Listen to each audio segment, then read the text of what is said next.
Bismillahirrahmanirrahim. Assalamualaikum warahmatullahi wabarakatuh. Waalaikumsalam warahmatullahi wabarakatuh. Bismillahirrahmanirrahim. Wassalatu wassalam ala rasulillah wa ala alihi wa sahbihi wa man tabi'ahum bi ihsanin ila yaumiddin, amma ba'du. Allahumma sahli sadri wa yassir li amri wahlul 'uqdatam min lisani yafqahu qawli. Allahumma inna nas'aluka ilman nafi'an wa rizqan tayyiban wa amalan mutaqabbalan. Bapak Ibu yang dirahmati Allah Subhanahu wa taala, alhamdulillah kita kembali lagi bertemu. Insyaallah pada siang hari ini kita akan melanjutkan kajian kita tentang fikih al-muyassar.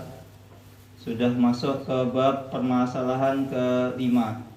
Apa saja yang ditanggung oleh seorang imam atas makmum. Jadi apa saja imam itu nanggung apa saja dari makmum tersebut.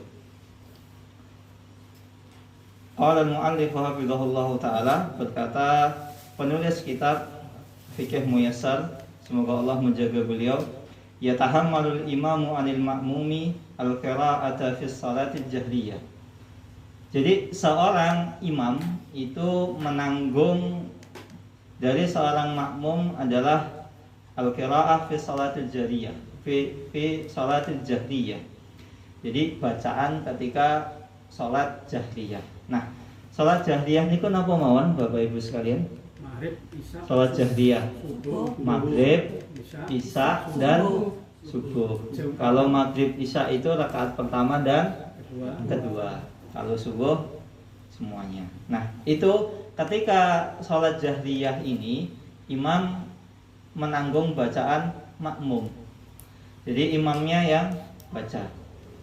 Dalilnya adalah hadis si Abi Hurairah marfu'an. Dalilnya adalah sabda Nabi Muhammad SAW dari Abu Hurairah marfu'an.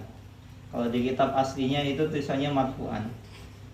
Sedikit marfu'an itu kalau dalam ilmu hadis artinya sanadnya itu langsung ke Rasulullah, paten. Nah, bahasa kita paten, pasti. Jadi kalau umpamanya ada hadis marfu' berarti sanadnya sampai ke Rasulullah. Dan itu biasanya hadis-hadisnya itu sahih. Bahkan hadis ini diriwayatkan oleh 5 imam ahli hadis. Wa idza qara'a fa ansitu. Apabila imam sedang membaca ketika sholat fa ansitu, maka hendaknya kita diam. Jadi umpamanya imamnya itu sholat baca di sholat jahriyah. Jadi cukup kita diam saja mengikuti bacaan imam. Nah, bagaimana kalau umpamanya ternyata kan setiap orang kan kadang sholatnya beda-beda. Dalam artian saya lebih mantap kalau pas imam baca saya juga baca. Nah, itu kalau mau baca monggo, tapi pastikan bacaannya itu sama dengan imam dan jangan sampai suaranya itu keluar. Ya cukup apa nih? Ya kalau bahasa Jawanya apa? Umi gitu lah. Jadi bahasa Jawanya umi. Kita cukup apa namanya? Umi.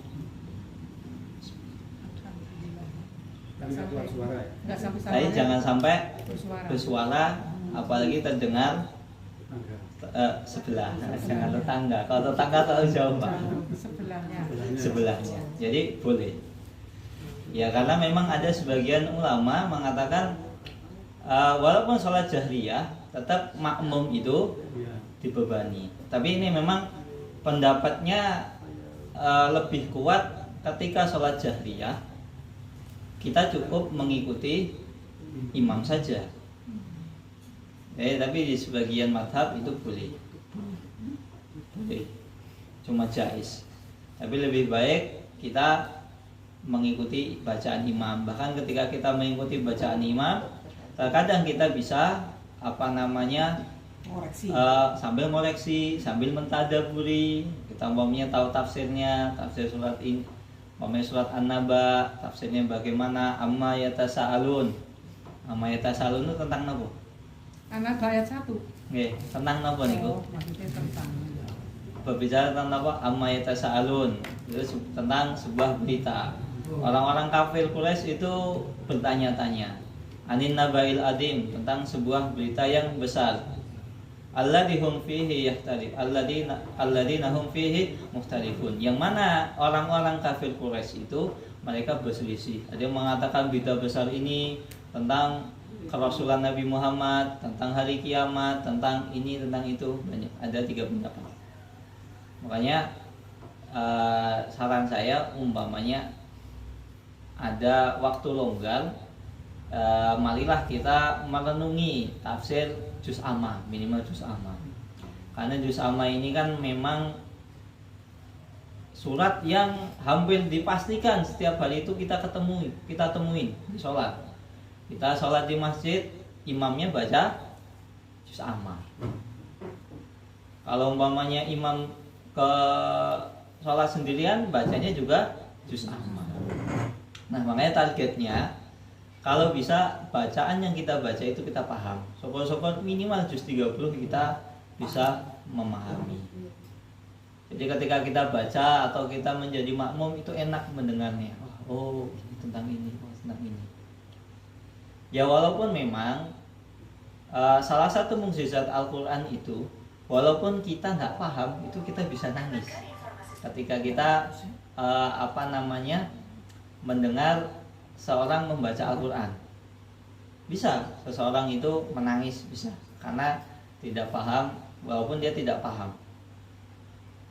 Dan ini salah satu mukjizat Al-Quran yang tidak ada di buku atau perkataan lain. Kemudian sabda dalil yang selanjutnya adalah waliqaulihi sallallahu alaihi wasallam. Dalilnya adalah sabda Nabi Muhammad sallallahu alaihi wasallam. Man kana lahu imamun fa qira'atuhu lahu qira'atun. Nah, apabila seseorang man kana lahu imam, apabila seseorang itu sholat bersama seorang imam, fa qira'atuhu, maka bacaan imam tersebut lahu qira'atun, baginya dianggap sebagai bacaan. Jadi bacaan imam itu sudah dianggap bacaan makmum ketika sholatnya jahriyah. diucapkan.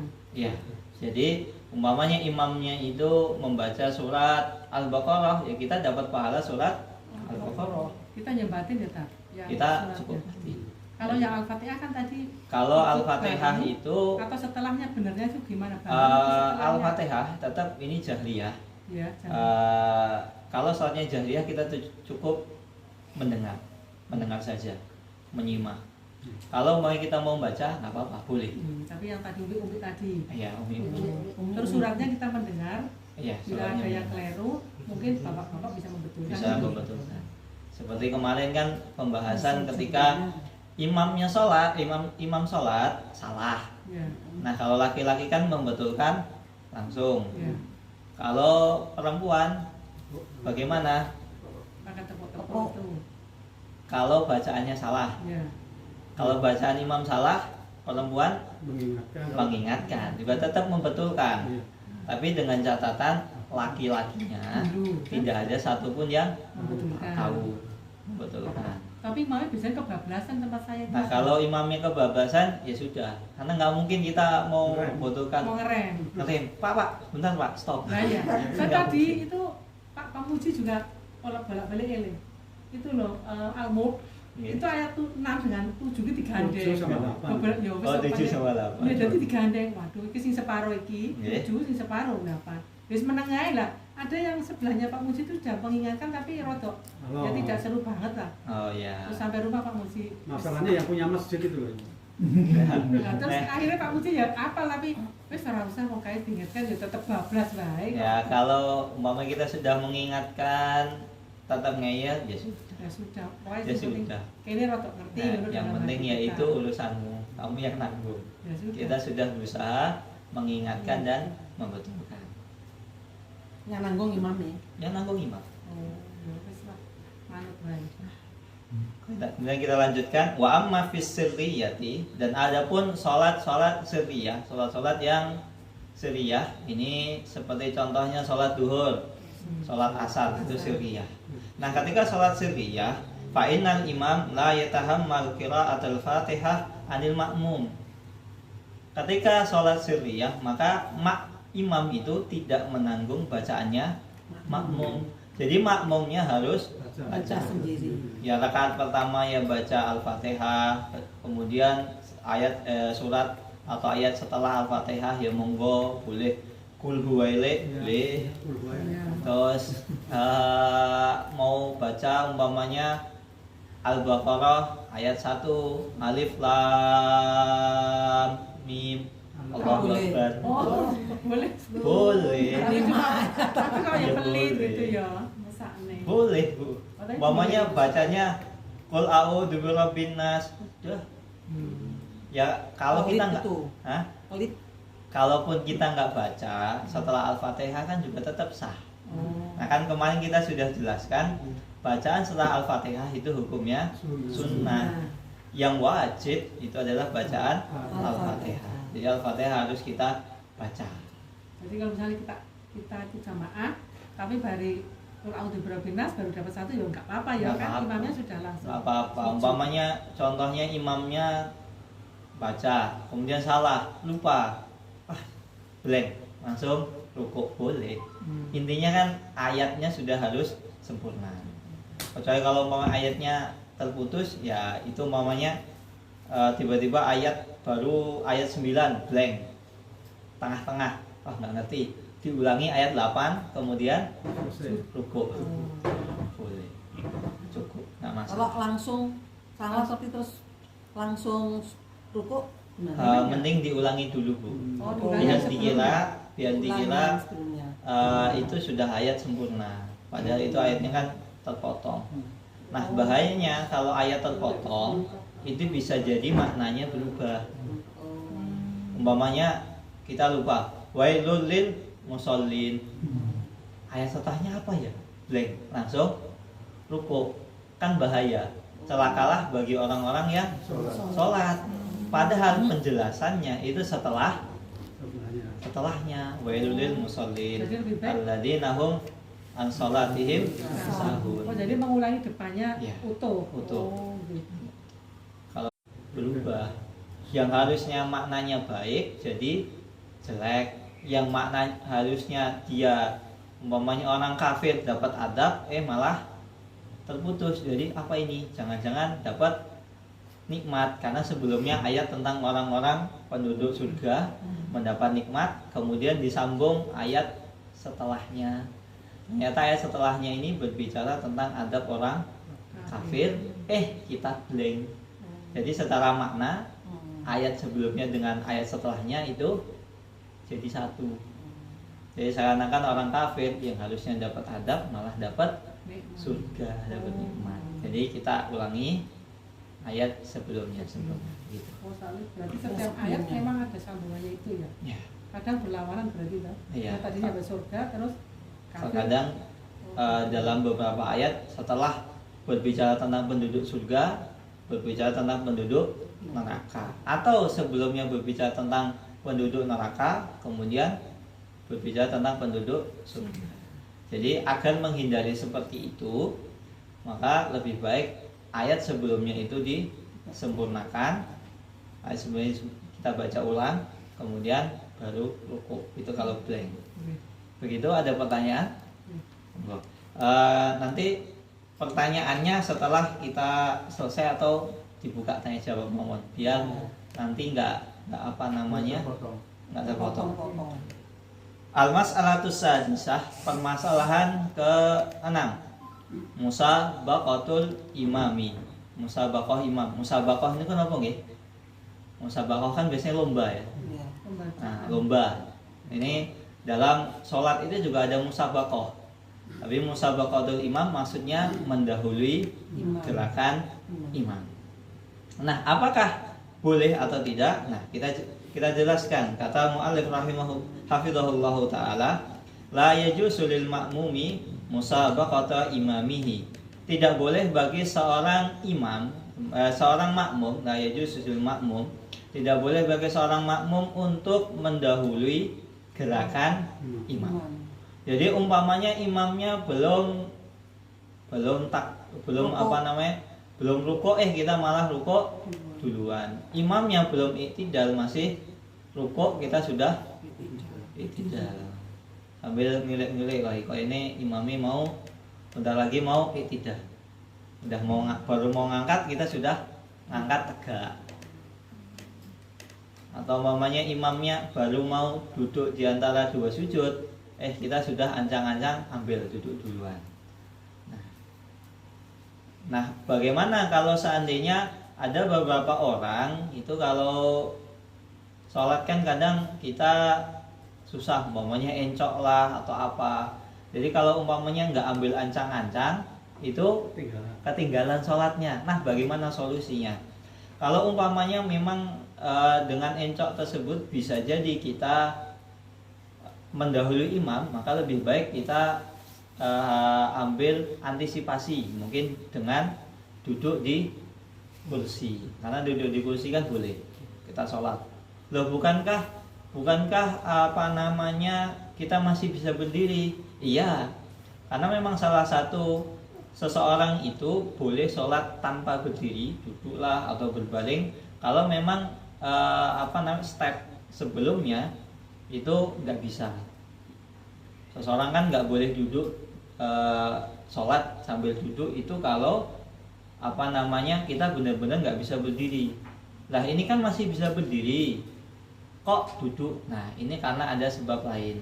Karena disebabkan kita kalau umpamanya sholat berdiri, malah kita mendahului imam. Sedangkan mendahului imam ini nggak boleh, tidak boleh. La yajuz lil ma'mum musabaqata imamihi. Kemudian faman ahrama qabla imamihi lam tanaqid sholatuhu. Nah, barang siapa yang takbiratul ihram sebelum imam, maunya imamnya belum takbiratul ihram, imamnya baru ngangkat tangan, belum takbiratul ihram, kita sudah Allahu Akbar. Nah, maka lam tanaqid sholatuhu, maka sholatnya itu tidak sah, tidak dianggap sah. Kalau sholatnya tidak dianggap sah, berarti artinya sholat tersebut batal, nggak dianggap. Nah, namanya batal berarti nggak dapat pahala, nggak dianggap sholatnya. Li'anna syartuhu ayyatiya biha ba'da imamihi wa qad fatahu. Nah, sedangkan salah satu syarat sholat itu adalah seseorang itu takbiratul ihram atau melakukan gerakan tersebut itu setelah imamnya. Setelah imam tersebut melakukannya, imamnya takbiratul ihram, kita baru takbiratul ihram. Kemudian imamnya rukuk, kita baru rukuk. Imamnya sujud, baru kita sujud. Wa 'alal ma'mumi ayyushri'a fi af'alis sholati ba'da imamihi. Nah, maka bagi seorang makmum dianjurkan untuk segera memulai gerakan sholat, di af'alis sholat ba'da imamihi, setelah imam tersebut melakukan gerakan tersebut. Jadi umpamanya imamnya sudah takbir, kita segera takbir. Dalilnya adalah innama ju'ilal imamu liyu'tamma bihi. Salah satu tujuan adanya imam ketika sholat adalah agar sholat kita ini sempurna. Artinya ketika sholat kita ini mendahului imam, berarti sholat kita nggak sempurna, bahkan nggak sah. Wa idza raka'a farka'u, apabila imam itu rukuk, maka kita hendaknya segera rukuk. Wa idza qala sami Allahu liman hamidah, apabila imam itu mengucapkan sami Allahu liman hamidah, berarti napa ibu-ibu? Kalau imam mengucapkan sami Allahu liman hamidah, berarti imamnya sedang melakukan tidak. Maka kita faqulu, maka hendaklah kalian makmum untuk mengucapkan Rabbana walakal hamdu. Maka hendaknya seorang makmum itu mengucapkan Rabbana walakal hamdu. Cukup bacaannya itu yang dengar adalah kita. Ketika imam mengucapkan Sami Allahu liman hamidah, kita mengucapkan Rabbana walakal hamdu. Nggak usah umpamanya imamnya Sami Allahu liman hamidah, kemudian kita dari belakang Rabbana walakal hamdu. Kecuali kalau umpamanya imamnya itu suaranya kecil. Jadi kan ada istilah Bilal. Dan sholat itu ada istilah Bilal. Umpamanya imamnya suaranya kecil, Sami Allahu liman hamidah, sedangkan makmumnya itu nggak dengar, bahkan makmumnya itu panjang sampai keluar masjid. Dan ketika itu umpamanya mic-nya mati, rusak atau mati lampu. Yang belakang imam itu boleh mengikuti bacaan imam. Ketika imam Sami Allahu liman hamidah, kita boleh mengucapkan Sami Allahu liman hamidah. Tujuannya agar yang belakang itu bisa mengikuti sehingga tidak terlambat gerakannya, tidak terlambat gerakan imam. Yang diikuti itu gerakannya atau suaranya? Yang kita ikuti itu suaranya. Umpamanya imamnya Allahu Akbar, umpamanya kan mic-nya mati listriknya mati, mic-nya nggak ada, sedangkan makmum yang di belakang itu nggak mungkin mendengar. Tapi kalau umpamanya listrik mati, mic mati, cuma sesop dua sop, insya Allah cukup. Kalau masjidnya ya nggak begitu besar. Percaya kalau masjidnya itu lebarnya itu sekian meter, sekian puluh meter, ya mungkin kita perlu mengikuti bacaan imam. Sami Allah liman hamidah, kita ikuti Sami Allah liman hamidah. Ini Ustaz, kalau misalnya berdiri ya, terus rukuk, imamnya gerak dulu atau kita ngikuti ucapannya Allahu Akbar? Iya, ketika imamnya rukuk, kan imamnya rukuk, Allahu Akbar rukuk, Allahu Akbar rukuk. Nah, yang kita ikuti apa? Suara. Setelah imam itu rukuk, jadi Allahu Akbar, imam rukuk, kita segera mengikuti imam tersebut. Kadang-kadang ada yang Tapi geraknya tuh bareng gitu. nah, nanti dibahas tentang kalau barengi. Fa'in wafaqahu fiha aw fis salami kariha li mukhalafatihi as-sunnata. Nah, apabila seseorang itu wafaqahu itu bareng, gerakannya bareng, mengikuti imam bareng, gerakannya bareng, pas umpamanya imamnya pas rukuk, dia pas banget rukuk, berbarengan. Aw fis salami, atau umpamanya imamnya itu Assalamualaikum warahmatullah, kita bareng gerakannya, maka hal tersebut hukumnya makruh. Kenapa kok makruh? Karena sebab perbuatan tersebut menyelisihi sunnah. Karena sunnahnya, perintahnya kita ketika sholat itu gerakannya setelah imam, kita mengikuti imam, bukan bareng. Walam tufsid sholatuhu, walaupun ini makruh, akan tetapi sholatnya tidak batal, tetap dianggap sah, tidak membatalkan sholat tersebut, tidak merusak sholat tersebut, tapi ini makruh. Li'annahu istama'a ma'ahu fil rukun, karena orang tersebut ketika melakukan gerakan tersebut dia istama'a fil rukun, dia melakukannya berbarengan dengan imam, sedangkan ruku dan takbiratul ihram dan lain sebagainya itu adalah termasuk rukun sholat. Bahkan ada sebagian ulama yang mengatakan kalau seandainya itu gerakannya bareng dengan imam, bisa jadi sholatnya nggak sah. Ada sebagian pendapat, tapi memang ala kulli hal sebisa mungkin kita mengikuti imam. Jadi setelah gerakan imam, jangan berbarengan, walaupun memang makruh. Wa in sabaqahu haruma. Nah, bagaimana kalau seandainya orang tersebut itu gerakannya mendahului imam, maka hal tersebut hukumnya haram. Dengan kata lain, sholatnya otomatis batal. Mendahului tidak boleh, dan mengakhirkan sampai terlewat satu gerakan. Umpamanya kan kita kan disuruh mengikuti imam, jadi setelah gerakan imamnya sudah rukuk, kita nggak cepet-cepet rukuk. Imamnya sudah i'tidal, sami Allahu liman hamidah, kita baru rukuk. Nah, bisa jadi sholat kita juga batal, tidak sah. Tanya Ustaz. Nanti Pak. Dalilnya adalah liqaulihi sallallahu alaihi wasallam. Dalilnya ada sabda Nabi Muhammad sallallahu alaihi wasallam, la tasbiquni birruku'i wala bisujudi wala bil qiyam. Janganlah sekali-kali kalian itu mendahuluiku ketika aku ruku atau aku sujud atau aku sedang berdiri. Nah, artinya mendahului itu berarti tidak boleh. Nah, dalam ilmu usul fikih,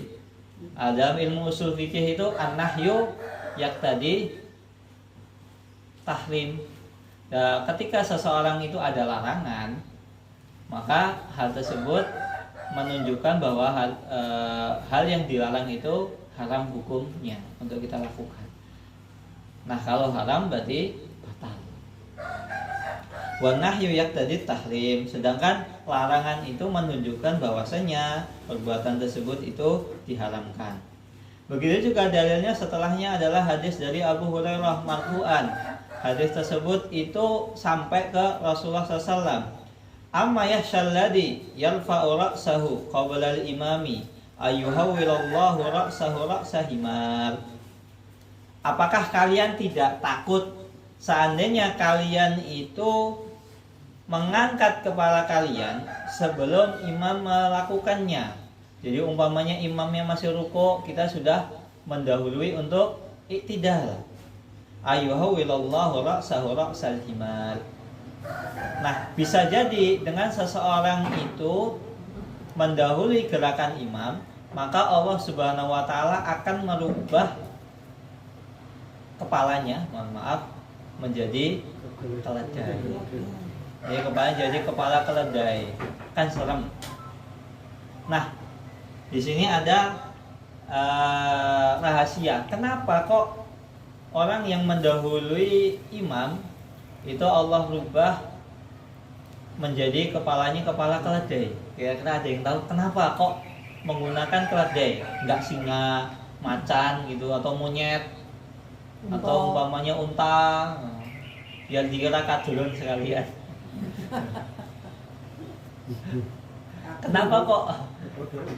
Kenapa kok menggunakan dirubah menjadi kepala keledai? Bodoh. Nah, karena keledai itu simbol kebodohan. Jadi image-nya keledai itu bodoh.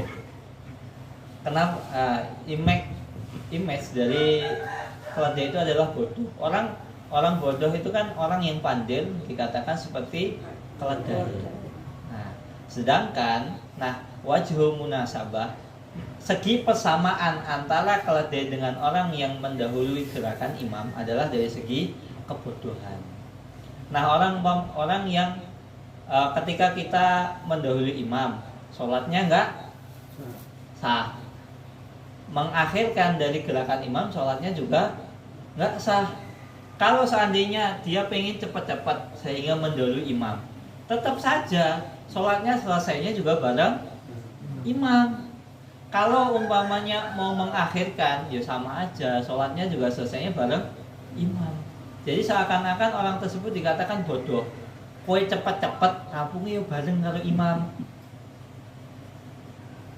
Kowe nyantai sampai jenengan nyantai sholatnya malah juga bareng imam. Jadi seakan-akan kamu buru-buru atau kamu lama-lama juga tetap sama saja, nggak ada bedanya.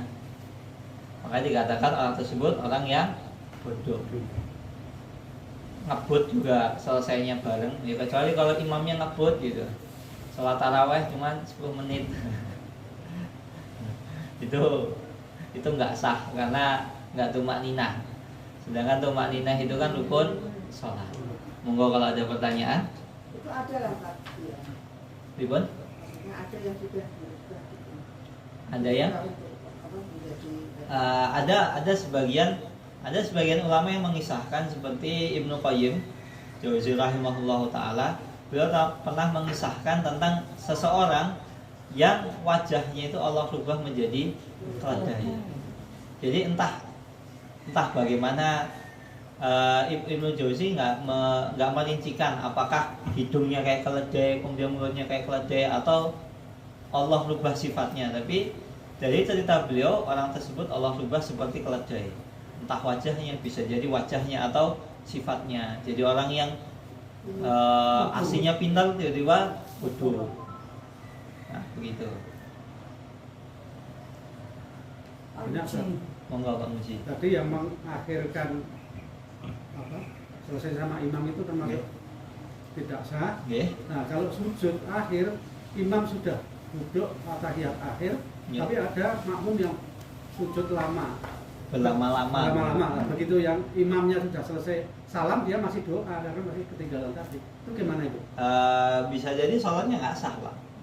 Karena imamnya sudah salam, dia masih doa. Kecuali kalau umpamanya imamnya kan sujud, kemudian takbir Allahu Akbar, makmumnya mengikuti cepat gitu loh, nggak berlama-lama. Atau umpamanya kalau mau, wah ini kan sujud akhir agak lama dikit, ya ditambahin dikit, jangan sampai jedanya kelamaan. Kalau mau jedanya sedetik, 2 detik, 3 detik kan ya nggak masalah. Kalau sampai jedanya itu setengah menit, itu kan sudah gerakannya beda, Itu bisa lama, jadi sampai selesai udah lama. salam. Nah, Imam salam dia masih doa. apalagi imamnya itu sudah selesai salam, dia masih doa. Nah, kalau umpamanya bedanya itu dia segera, imamnya sudah duduk, dia cepat, cuma bedanya 3 detik, langsung duduk, kemudian dia baca tahiyat, ternyata dia baca juga doa, doanya juga lama, ya insya Allah nggak apa-apa, karena kan doanya agak lama Jadi sedikit. yang penting gerakannya itu ya. Ya, gerakannya intinya imam kalau salam ya cepet-cepet salam, kalau mau doanya cepet-cepet ya diringkas. Ya kita kan tahu imam itu kan kira-kira bacaannya tempo sholatnya kan secepat apa, selama apaan kita bisa mengira-ngira. Apalagi kalau imamnya ya itu aja, kita sudah tahu ini sholat tahiyat, habis tahiyat paling ini cuma baca tahiyat doang, bacanya tahiyat doang, nggak baca doa Allahumma inni as'aluka Allahumma inni a'udzubika min adzabin nar wa adzabil qabr wa a'udzubika min fitnatil mahya wa mamat wa a'udzubika min fitnatil masih dajjal. Imamnya ini kan nggak baca, berarti kita cukup baca tahiyatnya aja, doa tahiyat. Tapi kalau telatnya tuh sedikit nggak apa-apa. Ya kalau telatnya sedikit nggak apa-apa. Salam gini. Nggak apa-apa. Ya itu sesuatu pasti, hal yang pasti. Kalau umpamanya beda sedetik 2 detik itu pasti. Karena kalau membalengi kan nggak mungkin.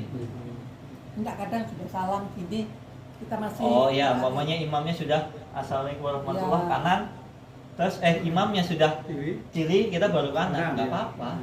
Nggak apa-apa, itu kan ya Enggak, sudah hal kanan yang kiri wajar. tapi kita masih kurang dikit gitu enggak oke. Ya, nggak apa-apa. Enggak apa-apa. Intinya ketika imam selesai ya cepat-cepat kita selesaikan, jangan sampai jaraknya terlalu lama. Ya.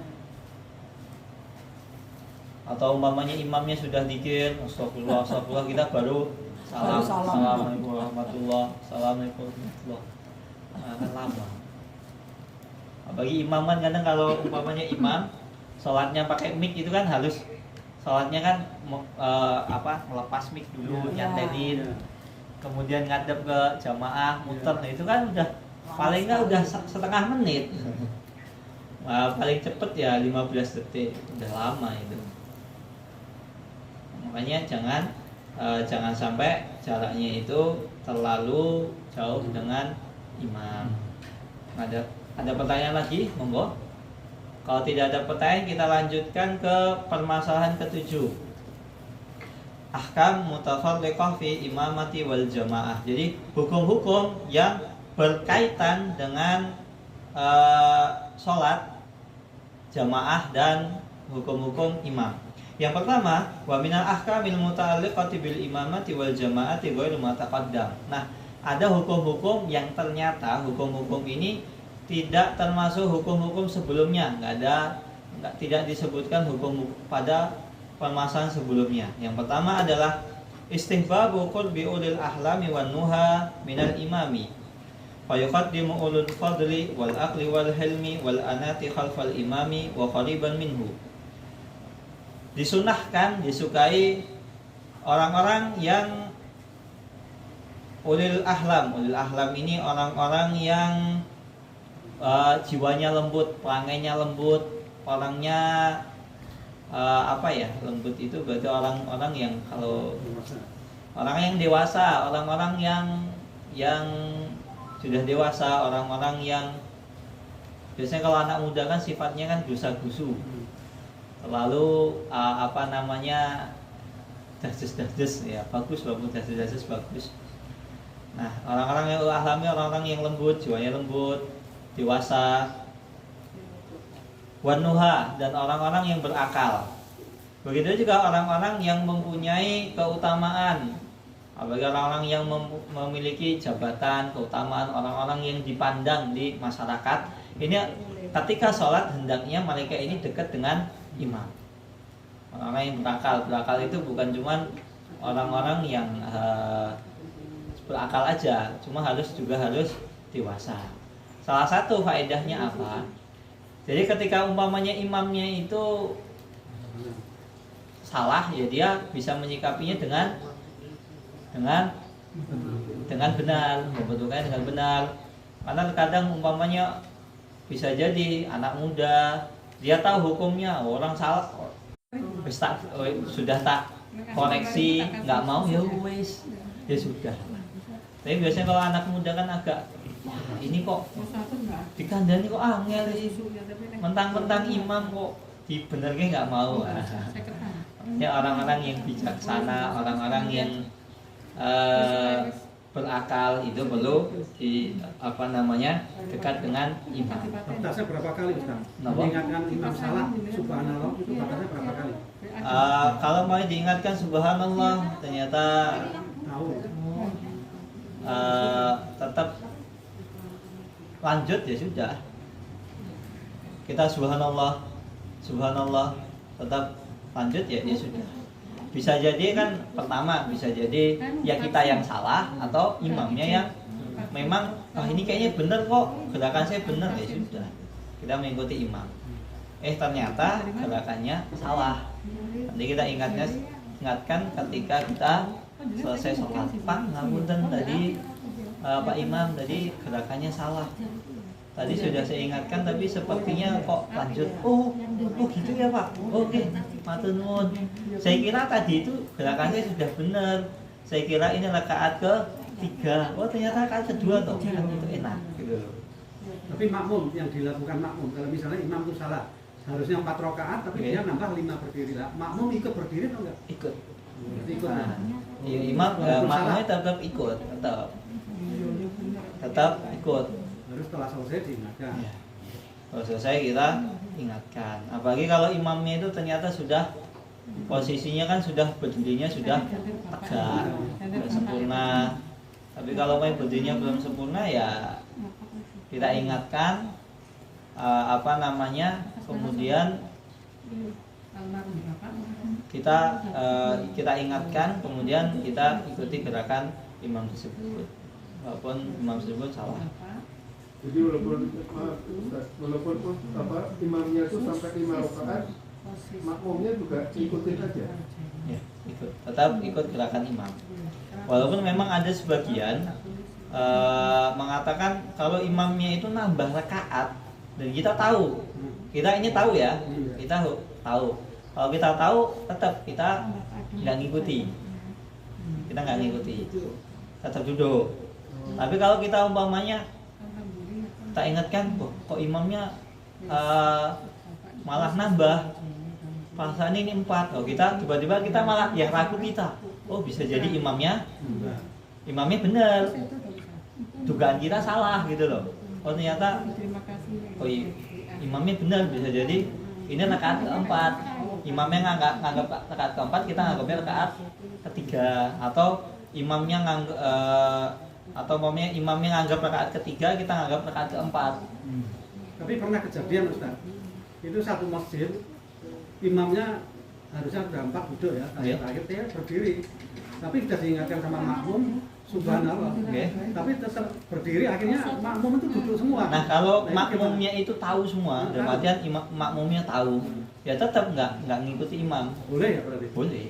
Oh. Tapi kalau umpamanya kita malah yang ragu-ragu kita umpamanya pertama kita yakin gerakan imam itu salah, imamnya nambah rakaat, kita katakan subhanallah, lo kok imamnya Tetap berdiri. tetap lanjut gerakan sholatnya, terus kita bisa jadi aku yang salah gitu. Nah, nggak apa-apa, kita Satu ikuti. jamaah satu masjid, 4 duduk. Tapi semua. kalau ternyata kita tetap yakin dengan pendapat kita, imamnya ini udah rakaat keempat, kok malah nambah rakaat, ya kita duduk, nggak ngikuti gerakan imam. Jadi nggak dosa itu. Nggak dosa.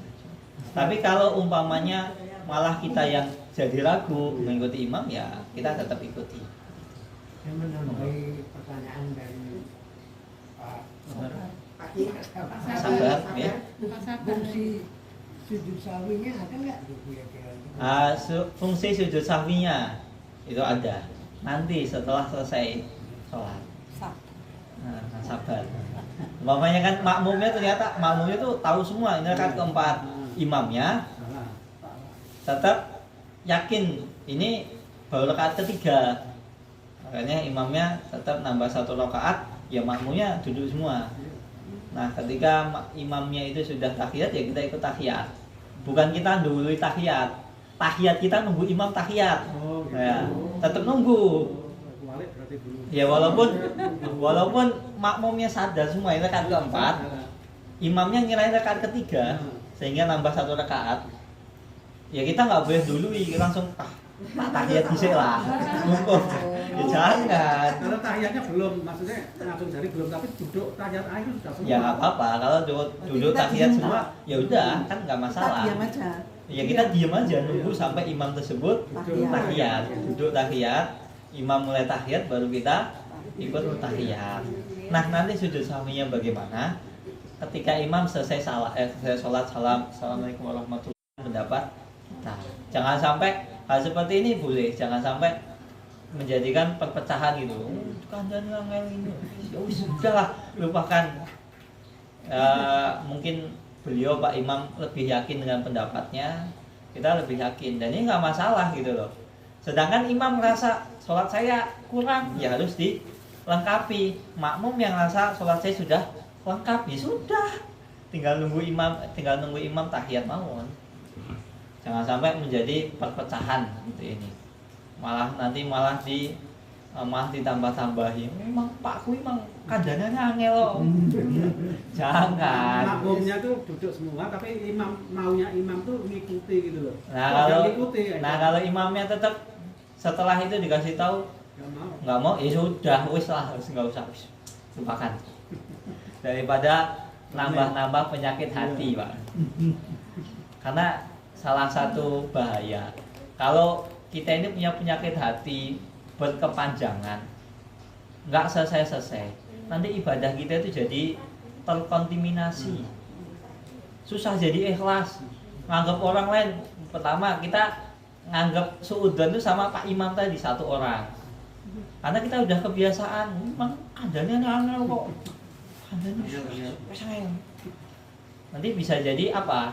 Ketika kita menghadapi orang lain itu kecampuran, akhirnya ikut-ikutan. Walaupun pertama kita pada seseorang itu ya husnudon, lama-lama kok wah kayak Pak Hai kayak podo kalau imam sing Hai.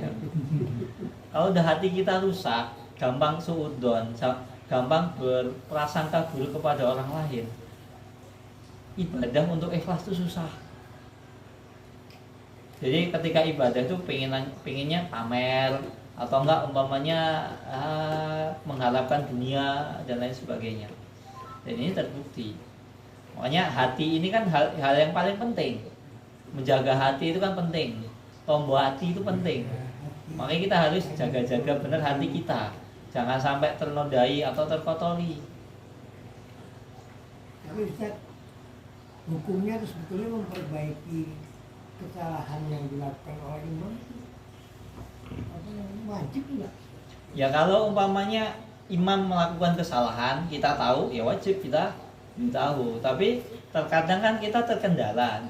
Umpamanya imamnya sudah seperti tadi bacaannya salah. Ternyata imamnya keburu ruku. Kan pernah ya kejadian imam salah baca surat ayat gitu. Dan yang salah itu di ayat terakhir. Setelah itu beliau ruku. Bapak pernah ngalami? Nah, saya pernah seperti itu. Yang terakhir itu salah gitu loh. Mau benerin sudah ruku duluan. Ya sudah. Ya wis. Ya sudah. Ya mau gimana lagi? Nggak mungkin kan kita mau benarkan, Pak, balik Pak. Bacaan jenengan salah kan? Nggak mungkin. Geger malahan nanti. Ya nanti kita ingatkan setelah sholat. Ngapunten, mohon maaf tadi bacaannya salah di ayat terakhir. Saya mau benarkan tapi sepertinya jenengan sudah ruku duluan. Oh ya, insya Allah. Kalau kita nasihatinya dengan baik-baik, dengan ikhlas, dengan tujuan agar saudara kita nggak terjatuh dalam kesalahan, insya Allah kita dapat pahala. Dan orang yang kita nasihati juga akan menerima enak gitu. Beda kalau umpamanya kita tahu salah terus kita benerinnya habis sholat, habis sholat terus itu salah loh bacanya. Oh maksud atau enggak malah Pak jenengan salah. Kalau misalnya sama teman sendiri, sama akrab gitu. Ya kalau mau teman akrab mau buyon, boy. kalau umpamanya cuma 2 orang Pak, insya Allah nggak apa-apa. Tapi kalau umpamanya ada orang lain, walaupun itu teman akrab, tetap kita sudah nasihatinya memang ikhlas nasihati. Tapi tetap Pak, bisa jadi imam tersebut ya sadar salah, cuma karena akhirnya jadi jengkel dan bisa jadi nggak menerima nasihat kita. Seperti Abu Thalib tuh tahu, sadar Rasulullah agama Islam itu yang benar, tahu, sadar dan yakin. Cuman satu masalahnya Abu Thalib itu nggak mau syahadat. Bahkan di akhir hayatnya, di akhir meninggalnya, Abu Thalib itu nggak mau syahadat. Gara-gara apa? Ada siapa? Umayyah bin Khalaf, kalau saya nggak salah. Umayyah bin Khalaf itu sampingnya. Rasulullah ada ngomong, wahai pamanku, katakanlah asyhadu alla ilaha illallah. Yakin aku nanti di akhirat jadi saksi. Siap. Jadi tameng. Jamin engkau masuk surga. Jamin engkau masuk Islam. Jamin engkau terlindungi dari api neraka. Kemudian Umayyah bin Khalaf ngomong ke Abu Thalib, apakah engkau nggak malu? Engkau mengikuti agamanya bocah kecil ini? Karena kan Rasulullah anak kecil hitungannya dibanding Abu Thalib. Abu Thalib pamannya. Umayyah bin Khalaf lebih tua dari Rasulullah. Akhirnya Abu Thalib ini ngerasa gengsi. Karena Umayyah bin Khalaf ini pemuka kaum Quraisy. Akhirnya nggak mau syahadat dan ya sudah, meninggalnya kafir, masuk neraka. Dan itu adab yang paling ringan yang diterima oleh Abu Thalib. Karena Abu Thalib selama beliau Rasulullah SAW hidup selalu mengasuh, mendidik, memberi nafkah, memberi makan dan lain sebagainya. Bahkan anaknya Abu Thalib sendiri itu kalah sama Rasulullah. Rasulullah itu lebih sayang sama Abu Thalib daripada anaknya. Umpamanya anaknya mau makan, lapar, bentar, nunggu Muhammad dulu makan. Itu Abu Thalib. Perjuangannya Rasulullah mau dibunuh, Abu Thalib jadi tamennya. Cuma masalahnya satu, nggak mau syahadat. Dan itu ketika itu merasa gengsi. Nah, umpamanya walaupun kita punya teman kita akrab, tapi ada orang lain. Walaupun umpamanya kita biasa, woi salah kowe iki. Biasa, dan teman kita bisa nerima. Tapi kalau ada orang lain ya kita harus lihat kondisi. Apalagi umpamanya teman kita ini punya power, punya kedudukan, umpamanya Pak RT gitu. Ya, potensi untuk menolak nasihat kita walaupun benar, dan beliau sadar beliau salah dan yang dinasihati benar, ada potensi untuk nggak mau nerima nasihat kita. Makanya ketika kita menasihati orang lain itu kalau bisa empat mata, atau umpamanya orang-orang yang memang teman-teman kongko, teman-teman ya umpamanya kita tiga orang ini teman yang sudah biasa guyonan begitu ya insya Allah nggak apa-apa, sudah sama-sama memahami. Tapi kalau ada orang lain yang belum paham ya nanti kita bisiki ingat, sorry, lo tadi sholat salah ya, nah, itu kan enak. Makanya kan, nah, kalau bro salah bro, nah, itu kan nanti jadi masalah. Makanya kan menasihati orang kan nggak bisa langsung das. Uji kan jadi panggil saya bro. Makanya kan menasihati orang lain kan juga butuh pikir gitu loh. Makanya kan nasihati orang kan nggak bisa. Kita sadar ini salah, cuma kan kalau kita nasihati langsung das ya nggak bisa. Makanya ya saya mohon maaf kalau umpamanya ada salah kata, saya mohon maaf karena memang ya terkadang ketika ada kesalahan kalau kadang nggak segera dibenarkan ya nanti malah jadi masalah. Ada pertanyaan lain? Monggo. Jaminan nih? Masih berapa menit? Masih 10 menit lagi. Nah, masih. Nah, kita lanjutkan sedikit. Kita selesaikan satu poin. Wal hikmatu fi dzalika. Nah, hikmahnya kenapa orang-orang yang berakal, orang-orang yang sudah dewasa, sudah kebapak-bapakan itu orang yang berakal, kenapa kok softnya itu kalau bisa di dekat imam? Salah satu hikmahnya pertama adalah ayat huda anil imam, agar orang tersebut itu bisa mencontoh gerakan imam. Dia tahu, oh gerakan sholat yang benar itu seperti itu. Apalagi umpamanya kan tadi kan orang yang ulul fadli, orang-orang yang mempunyai keutamaan, orang-orang yang memiliki kedudukan. Nah, ketika orang-orang yang memiliki kedudukan, namanya orang punya kedudukan kan ngomong pasti di gugu. Umpamanya di sini umpamanya pernah jadi bos, umpamanya jadi bos atau jadi pimpinan Gubernur.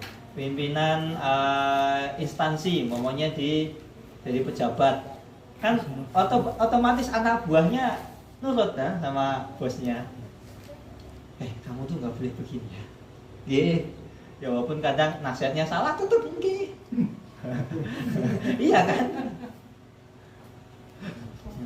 Ya, itu makanya salah satu hikmahnya agar orang-orang, kenapa orang yang punya kedudukan softnya di awal, sehingga beliau ini bisa mencontoh, bisa tahu sholat yang benar seperti apa, sehingga ketika orang tersebut sholat, orang-orang umpamanya yang mengikuti beliau bisa mencontohnya. Yang kedua adalah wayaftahu alaihi fil qiraati idza ihtaja ila dzalika. Dan orang tersebut bisa membetulkan atau membenarkan bacaan imam kalau imam tersebut salah bacaannya. Kalau umpamanya yang di belakangnya nggak hafal atau hafalannya sedikit, nggak ada yang hafalannya banyak kan bingung. Imamnya tahu salah, makmumnya juga tahu salah, tapi nggak bisa benerin kan, jadi bingung. Iya. Nah, yang terakhir wa yastahlil minhum man syaa'a idza nabaha syai'un fi shalat. Dan bisa jadi makmum tersebut menggantikan imamnya, mau imamnya batal. Dan yang belakang ini nggak ngerti fikih cara menggantikan imam sholat yang batal kan bingung. Bisa jadi ya wis lah rampung ke sholat sholat dewi-dewi kan mas, jadi sholatnya nggak sah, nggak selesai. Makanya kalau menggantikan imam ya nggak masalah kan, yang menggantikan itu kan belakangnya pas. Berarti berapa langkah itu atasnya? Umpamanya mimbarnya agak jauh, saf pertamanya di sini ya tetap maju. Karena bagaimanapun juga sholat itu juga harus diselesaikan. Nggak bisa umpamanya, aku aduh ya. Tetap maju. Walaupun umpamanya 3 langkah, 4 langkah, 5 langkah tetap maju. Karena sholat tersebut harus diselesaikan. Gitu. Karena innama ju'ilal imamu liyatamma bihi. Karena salah satu sebab adanya imam, dijadikan imam itu agar sholat itu sempurna, agar sholat itu sempurna, agar sholat itu selesai. Sebagaimana mestinya. Nah, belakang imamnya nggak ngerti, belakangnya pasnya nggak ngerti, sampingnya. Ini yang dekat dengan imam. Gitu. Nah, atau enggak disulung, dikondein. Sudah adzan. Kita tutup dengan doa kafaratul majelis. Monggo nanti kalau ada pertanyaan bisa disampaikan setelah kajian. Subhanallah.